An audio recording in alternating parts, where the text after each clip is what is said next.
신령과 진정으로 예배하는 여러분 모두에게 영혼이 잘된 같이 범사가 잘되고 또 건강한 복이 충만하시기를 주님의 이름으로 축원합니다. 오늘은 특별히 말씀을 나누기 전에 성도 간에 먼저 평화의 인사를 한번 나누고 시작하겠습니다. 옆에 있는 분들과 함께 샬롬 이렇게 인사하겠습니다. 샬롬. 이 샬롬이라고 하는 이 단어가 성경에 처음 나온 것은 사무엘상 25장 6절에 나오는데요. 거기 보면은 다윗이 방랑 생활을 하고 있을 적에 자기 신하 10명을 나발이라고 하는 사람에 보내면서 너희들은 나발한테 가서 이렇게 인사를 해라. 당신에게 샬롬, 당신의 가정에 샬롬, 당신의 모든 소유에 샬롬, 이렇게 인사를 해라. 성경의 첫 번째로 나오는 샬롬에 관한 기사입니다. 그런데 성경에는 무려 259회나 샬롬이라고 하는 단어가 나옵니다. 샬롬이라고 하는 것은 굉장히 다양한 뜻을 가지고 있어요. 정의라고 하는 뜻도 있고 평강이라고 하는 뜻도 있고 그리고 균형이라고 하는 뜻, 조화라고 하는 뜻도 있고 질서라고 하는 뜻도 있습니다. 그런데 이러한 다양한 것 가운데서도 사람들이 샬롬하고 인사할 때는 공통적으로 유대인들이 받아들이는 것은 평화라는 뜻입니다.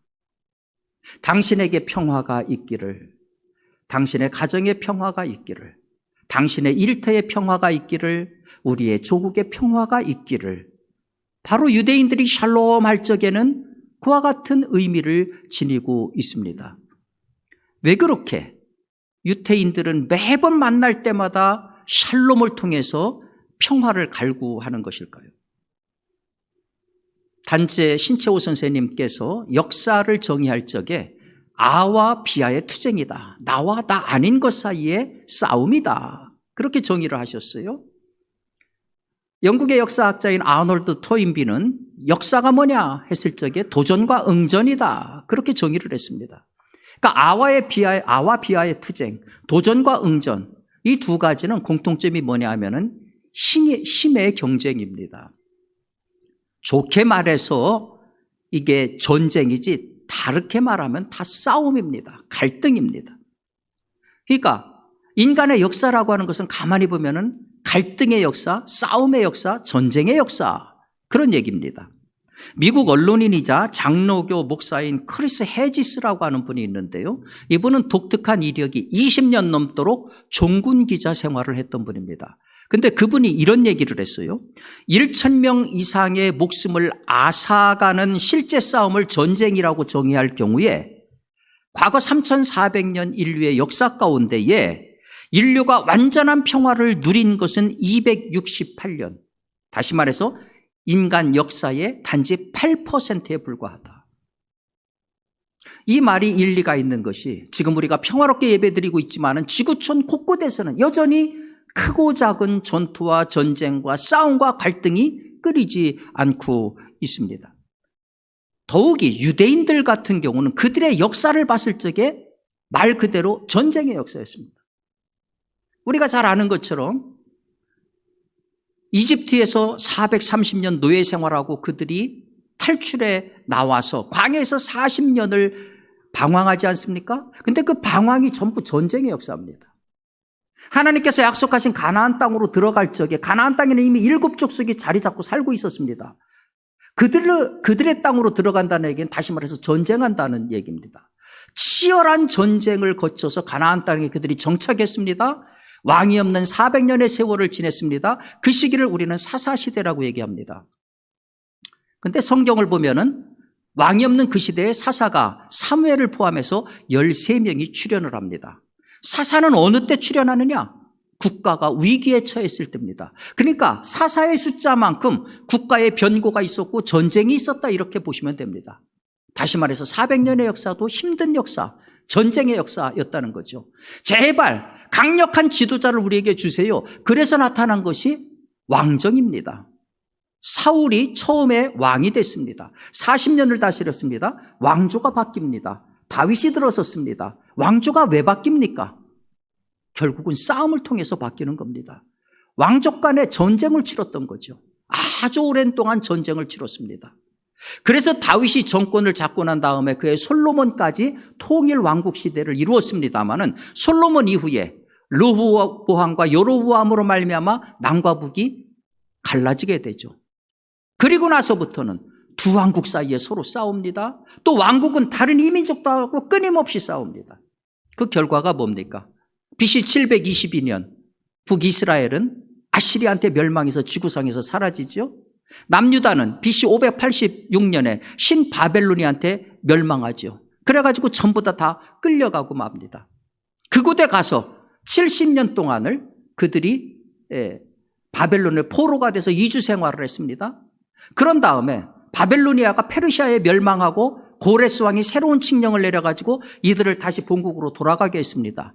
그러나 독립을 쟁취한 것은 아니었죠. 여전히 그들은 페르시아의 속국이었습니다. 그 강력한 페르시아가 오래 갈 줄 알았습니다. 그런데 얼마 후에 마케도니아의 알렉산더 대왕에게 멸망을 당합니다. 그리고 알렉산더 대왕의 그 헬라 제국은 또다시 로마 제국에게 멸망을 당합니다. 그 주인이 계속 바뀔 동안에 이스라엘은 여전히 식민지였던 겁니다.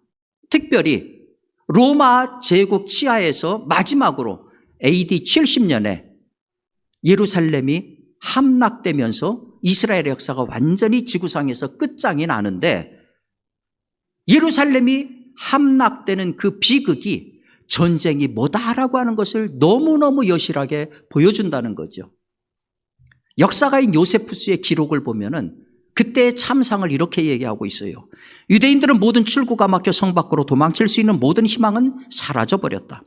기근이 점점 더 심해져서 옥상에는 못 먹어서 완전히 탈진한 여자와 가난한 아이들로 북적거렸고, 길에는 노인들의 시체가 즐비했다. 마리아라는 여인이 있었다. 그녀는 너무 못 먹어서 자신의 아들을 잡아먹고는 남은 부분을 숨겨두었다. 강도들이 고기 냄새를 맡고는 음식을 달라고 협박했다. 나중에 사람의 고기라는 것을 알고는 강도들이 기겁하고 그 집을 도망쳐 나왔다. 강도들은 칼이 잘 드나 시험하기 위해서 죽은 시체나 숨이 붙어있는 사람에게 찔러보았으며 같은 동족인 강도에게 죽은 자가 더 많을 정도였다.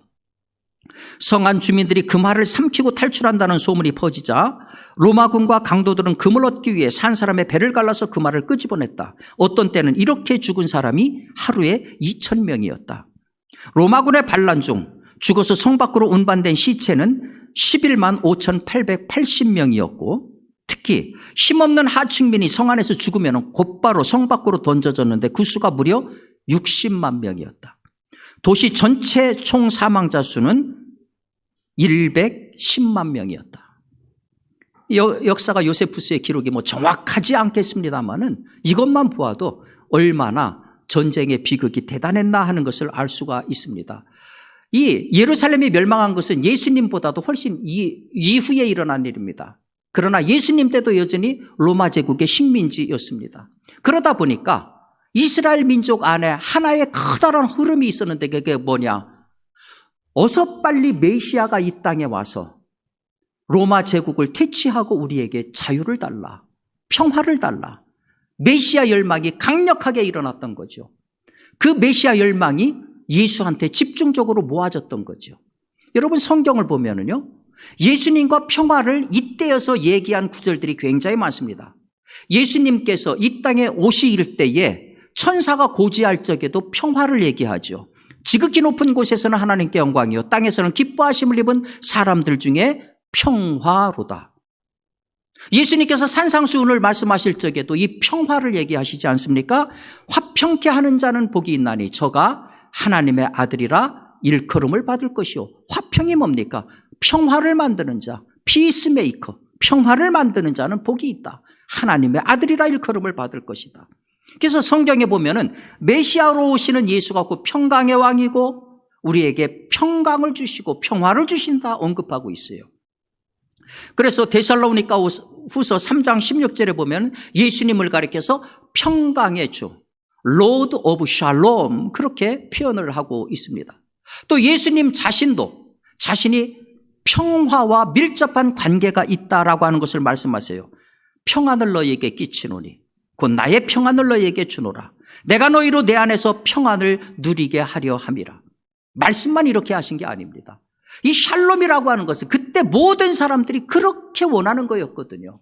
말씀만 하신 게 아니에요. 실제 삶을, 샬롬의 삶을 보여주셨지요. 모든 사람들이 무시하는 가난한 사람들, 병든 사람들의 친구가 되어주셨습니다. 죄인들의 친구가 되어주셨습니다. 당시 사람들 안 하던 짓입니다. 그것뿐만 아닙니다. 잘못하고 있는 것들에 대해서 사람들이 권력 때문에 무서워서 찍소리 못하고 있을 때에 예수님은 과감하게 그 환부를 지적하셨습니다. 동시에 모든 사람들이 가히 상상도 못하는 그와 같은 엄청난 일들을 하셨습니다. 오병이어의 기적을 보여주셨지요. 죽은 자를 살리셨지요. 바다를 걸으셨지요. 여러분이 유태인이라도 그런 상황에서 어떤 생각 갖겠습니까? 저분이야말로 그토록 우리가 기다렸던 메시아구나. 저분이야말로 곧바로 우리를 로마의 압제에서 해방시키고 우리에게 샬롬, 평화를 주실 것이다. 그런데 그런 기대를 한 몸에 받고 있던 예수님 입에서는 아주 엉뚱한 얘기가 나오는 거예요. 오늘 본문이죠. 내가 불을 땅에 던지러 왔노라. 내가 세상에 화평을 주러 온 줄로 생각하지 말아라. 도리어 분쟁케 하려고 왔다.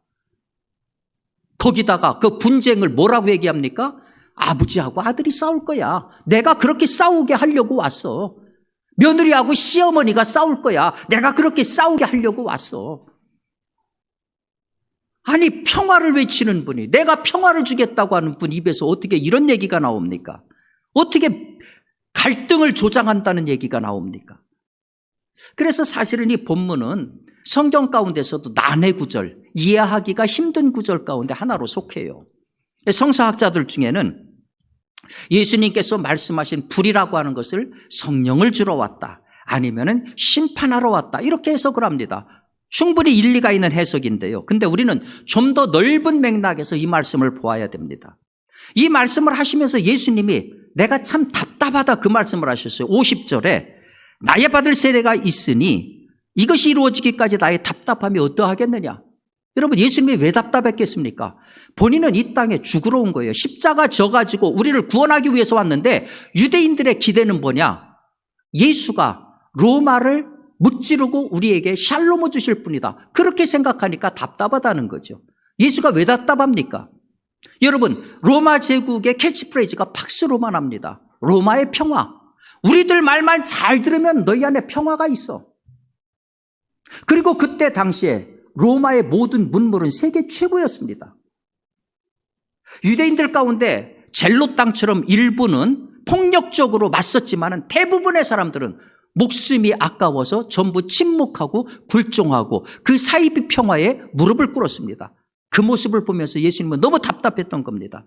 여러분, 우리는 분명하게 알고 있어요. 예수님이 이 땅에 오셨는 목적이 뭐냐? 단순히 로마 제국 하나 멸망시키려고 오신 것이 아니라는 거죠.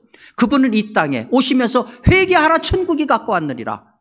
하나님의 나라, 하나님의 통치하심, 하나님의 의가 이 땅에 이루어지는 것, 그 일을 위해서 오셨습니다. 우리들을 변화시켜서 하나님의 일을 하게 하는 것, 우리들을 통해서 이 땅에 하나님의 뜻을 펼쳐나가는 것, 그래서 하나님의 다스리심이 이 땅에 편만해지는 하나님의 나라, 킹덤 오브 갓, 하나님의 나라를 만드시기 위해서 오신 겁니다. 이것들은 그런데 모든 사람들한테 굉장히 생경한 거죠. 생소한 거죠. 그리고 모든 사람들에 대해서 끊임없이 잘못을 지적하고 죄를 지적하니까 모든 사람들이 좋아할 리가 없죠. 거부하죠. 탄압이 올 수밖에 없어요. 이것은 가정 안에서도 똑같이 일어나는 일입니다. 예수님이 가져온 복음은요, 가정 안에서도 불화를 일으킵니다. 믿지 않는 부모들하고 갈등을 가져올 수밖에 없어요. 왜 그러냐 하면은 예수님께서 가져온 복음이라고 하는 것은 기존의 가치를 뒤집는 혁명이기 때문에 그렇습니다. 그래서 우리가 예수 믿고서 예수처럼 제대로 살려고 하면은요, 예수 안 믿는 사람들 속에서 힘들어요. 힘든 게 사실입니다. 만약에 힘들지 않으면 뭔가 우리가 잘못 믿고 있는 거예요. 복음이 들어가면은 갈등이 생기고 분쟁이 일어나는 것이 당연해요. 그래서 하나님을 모르는 사람들 속에서 하나님 아는 사람으로 살기로 작정했다. 그럼 반드시 소동이 생기고 분열이 생긴 것을 그거를 마음속으로 알고 있어야 됩니다. 근데 여러분, 그게 무서워서 그런 일이 일어나면 안 돼. 자식한테 예수 믿으라고 얘기하면은 싫어하고 승질낼까? 아이, 그거 내가 그냥 입을 다물고 말지. 그거 아니라는 거예요. 그 갈등과 분쟁은 생명을 위해서는 꼭 있어야 된다는 거예요. 곪은 균을 짜내려고 하면은 아픔이 따르는 게 마땅하고요. 충치 먹은 치아를 발치하려고 하면은 고통이 따르는 게 마땅합니다. 우리가 예수를 믿는다고 하면, 복음을 믿는다고 하면은 우리 생각과 행동이 다른 사람에게는 생경한 거예요. 그런 사람들한테는 불이 되는 것이 마땅합니다. 세상은 수염 뽑는 것이 힘이라고 여기는데 예수 믿더니 어느 날 갑자기 턱을 내밀면서 내 수염을 뽑으소. 사람들한테는 그게 불인 겁니다. 그리스도인이 된다. 바로 이 세상을 그리스도의 가치로 불태우는 거예요. 내가 변화되고 변화된 내가 다른 사람들한테 복음을 전해서 그 사람이 변화되도록 만든다 하는 거죠. 여러분, 이 원리는요, 이 땅을 살아가는 우리 개인한테만 통용되는 것이 아니고 정치 그리고 국제, 국가 모든 단계까지 다 적용이 되는 겁니다. 우리가 지금 호국의 달인 6월을 맞고 있어요. 그 어느 때보다도 우리 한반도의 평화가 아주 정착되기를 염원하는 그러한 때입니다. 근데 요즘 우리가 펼쳐지는 상황들을 보면 참 우려스러운 일이 속출하고 있습니다. 며칠 전 신문에 김정은이 당 중앙군사위원회를 열면서 남한의 동해안 축선 작전 지도를 펴놓고 회의하는 장면이 공개가 됐어요. 군사 전문가들은 그동안 북한이 핵무기를 개발하고 요즘은 핵탄두 소형화를 시도하기 때문에 이것들을 작전에다가 계획에 반영하려고 하는 의도로 공개하고 있는 거다. 그렇게 얘기를 합니다. 우리는 지금 핵이 없잖아요. 재래식 탄두가 가진 폭발력은 소형 핵에 비하면 10,000분의 1밖에 안 된다는 겁니다. 따라서 핵은 핵으로서만 방어가 가능하다. 전문가들은 그렇게 얘기합니다. 그러니까 이런 것들을, 이게 이제 전문적인 분야인데 그 분야에서 그 전문가들이 하는 얘기가 맞겠죠. 그렇다고 하면은 이 땅에 우리가 지금 핵을 머리에 이고 산다고 하면은 거기에서 우리가 살아남기 위해서는 거기에 상응하는 조치를 반드시 취해야 되겠죠. 근데 여러분, 이렇게 힘의 균형을 맞추는 것이 필요한데 그렇게 해서 전쟁이 일어나지 않는다면은 그렇게 일어나지 않는 전쟁이 진정한 평화일까요? 핵을 사용하면 너도 망하고 나도 망하니까 우리 서로 하지 말자. 이거가 평화일까요? 강원도 화천에 가면은 세계 평화의 종 공원이라는 게 있습니다. 저 평화의 종은 뭐로 만들어졌느냐면 세계 각처에서 일어나고 있는 전쟁과 이 갈등, 분단 지역에서 모은 탄피 가지고 녹여서 만든 게 저 평화의 종입니다. 근데 이게 평화의 종 공원이기 때문에 종들 종류가 굉장히 많은데 그중에 특이한 종 하나가 있는데 그게 뭐냐면은 염원의 종이라는 겁니다. 염원의 종. 저 종의 자질이 뭐냐? 나무로 만들었다고 그랬어요. 여러분, 나무는 태생적으로 종을 만들 수 있는 게 아니죠. 소리도 나지 않고 울림도 없습니다. 그런데 저 나무로 저 종을 만든 것은 뭘 상징하는 걸까요?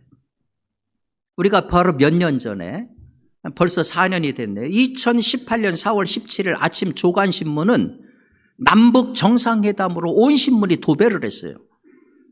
그런데 그 조간신문 가운데 어느 한 신문의 사회면에 아주 독특한 기사 하나가 실렸는데 그게 뭐냐면은 남미에서 발생하는 살인 기사에 관한 기사입니다. 멕시코에서만 한 해에 이 갱단들에 의해서 29,000명이 살해됐다. 10만 명당 20명이 살해가 되는 겁니다.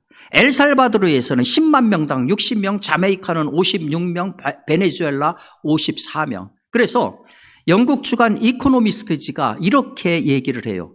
작년 한 해 중남미에서 살인으로 14만 명 정도가 사망을 했다. 이거는 2000년 이후 17년 동안 전 세계에서 전쟁으로 죽은 사람들 숫자보다 많은 숫자다. 이렇게 갱단이니 뭐니 사회적인 범죄로 인해서 죽는 이 숫자가 10만 명당 세계 평균은 6명이고 한국은 0.6명입니다. 그러니까 우리나라는 굉장히 안정된 나라인 거예요. 여러분 미국 가셔가지고 저녁 먹고 아이고 소화 좀 시킬 겸 산책해야지 어두운데 산책 못 하십니다. 그만큼 미국은 위험한 나라입니다. 근데 우리는 새벽 1시가 돼도 러닝복 입고 뛰어다니잖아요. 얼마나 안전한 나라인지 모릅니다. 그렇지만 다른 데보다 수치는 낮지만 우리나라도 가지고 있는 문제는 다 가지고 있어요. 여러분 경찰청에 범죄시계라는 게 있습니다. 뭐냐 하면은 범죄의 종류별 발생 빈도를 시간 단위로 분석한 건데요. 이게 이제 코로나가 터지면서 이게 변동이 됐어요. 그래서 예를 들어서 보이스피싱처럼 비대면 지능 범죄는 훨씬 늘어났다고 그래요. 1.2분당 지금도 비대면 지능 범죄가 한 건씩 우리나라에서 발생을 합니다. 반면에 코로나 때문에 대면 범죄는 줄었어요.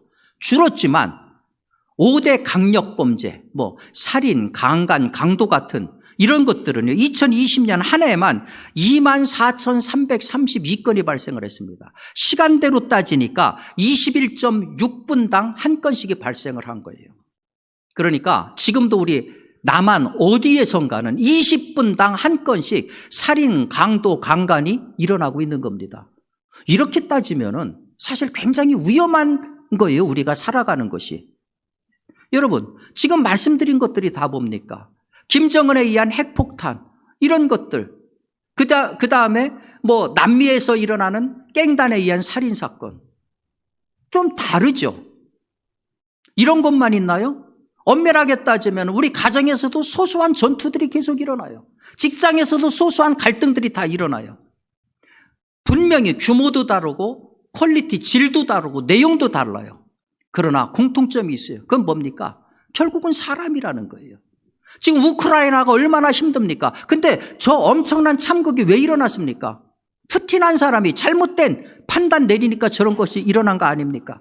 결국은 개인이든 국가든 그 비극의 중심을 파고 들어가면은 원인이 뭐냐? 사람이에요. 패역한 사람. 이 땅의 모든 문제들은 결국은 인간이 변해야 해결될 수 있다라고 하는 거죠. 그래서 탄피로 만드는 종이 아니라, 탄피라는 건 뭡니까? 벌써 이미 전쟁이 상정이 된 겁니다. 전투가 상정이 된 거예요. 그게 아니라 아예 전쟁이 없는 나무로 종을 만든다 하는 것을 상징하는 겁니다. 예수님께서 이 땅에 가져오신 불이 바로 이와 같은 패역을 다 불사르고 복음으로 새로운 인간을 만들자 하는 겁니다. 바로 이 복음이라고 하는 불이 사람을 변화시키는 것입니다. 복음으로 변화된 인간이 가정과 나라와 이 세계의 진정한 평화를 만들게 된다 하는 것입니다. 사랑하는 여러분, 예수 믿는다는 게 뭡니까? 바로 이 일로 부름을 받는다는 얘기입니다. 우리들이 먼저 복음으로 인해서 변화돼서 우리 행동이 세상 사람들한테 불이 되고 뜨거움이 되고 깨달음이 되고 감동을 주어야 된다라고 하는 것이죠. 거기에서 변화가 일어나고 거기에서 진정한 평화가 만들어질 수 있다라고 하는 것입니다. 여러분과 제가 바로 이 평화의 불이 될 수 있기를 바랍니다. 우리가 가는 곳마다, 가정마다, 또 직장마다, 만나는 사람마다 우리들로 인한 평화가 이루어지기를 주님의 이름으로 축원합니다.